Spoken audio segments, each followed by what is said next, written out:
Antoine, Ouais. je cours là. Je repensais à ce qu'on s'était dit sur le fait d'attendre d'être prêt.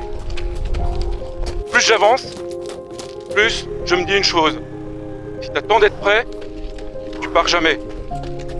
À un moment, tu pars. Et tu te retrouves face à toi-même. Tu vois tes limites. Tu vois aussi ce que t'as reçu. Tu te sens vivant. Et très vite, tu comprends que t'es pas tout seul.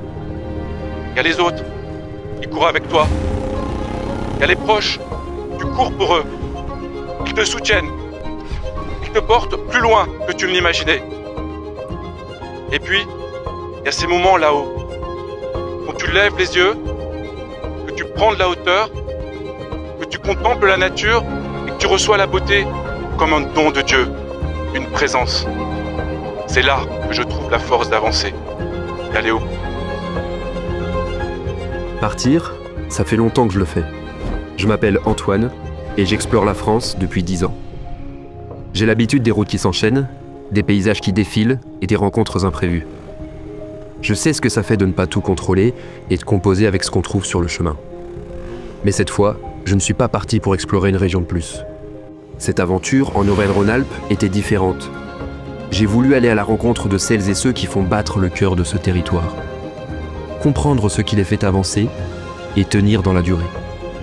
À Lyon, je me suis arrêté chez quelqu'un pour qui tout commence par un regard. Dans mon métier d'opticien, la lumière est centrale. On la reçoit d'en haut et notre responsabilité, c'est de la transmettre. Fabriquer en France, c'est mon choix pour soutenir des ateliers, participer à notre échelle à une forme de réindustrialisation. On crée des collections joyeuses et colorées parce que la beauté rend heureux ceux qui les portent.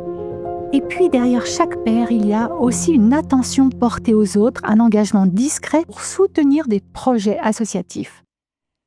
Entreprendre, pour moi, c'est faire circuler ce que l'on reçoit.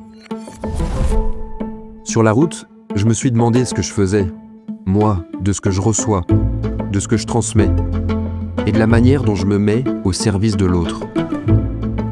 En quittant la ville, le paysage change, le rythme aussi. Aimer ses salariés, ce n'est pas être naïf, c'est un engagement.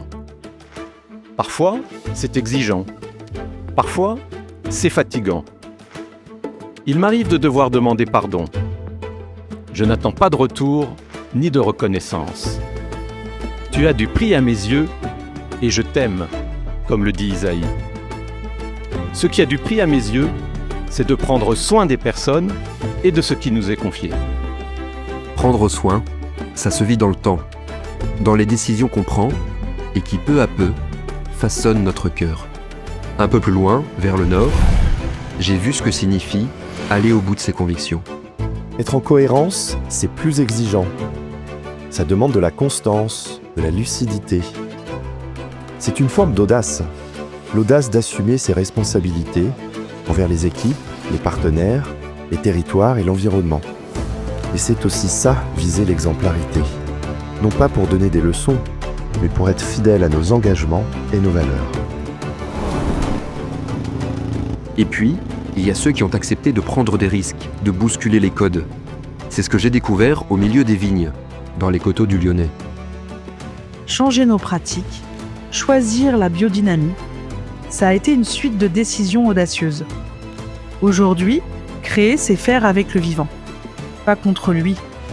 Observer, patienter, soigner les sols, la vigne, avec des plantes, des minéraux. Adopter une approche circulaire, vertueuse, accepter de faire parfois moins, mais faire mieux, et penser à ceux qui viendront après nous. Observer, attendre. Pour moi, c'est ce qui se rapproche le plus de l'espérance et de la confiance. Sur la route, tout finit par se répondre. La lumière qu'on reçoit, le vivant qu'on respecte, les choix qu'on tient. À Lyon, il y a plus de 200 ans, Pauline Jaricot disait « Pouvoir aimer sans mesure, sans remords, sans interruption ». Peut-être que l'audace trouve sa source dans l'amour. Et c'est cette force qui nous permet d'avancer sans crainte. Vis, crois, entreprends.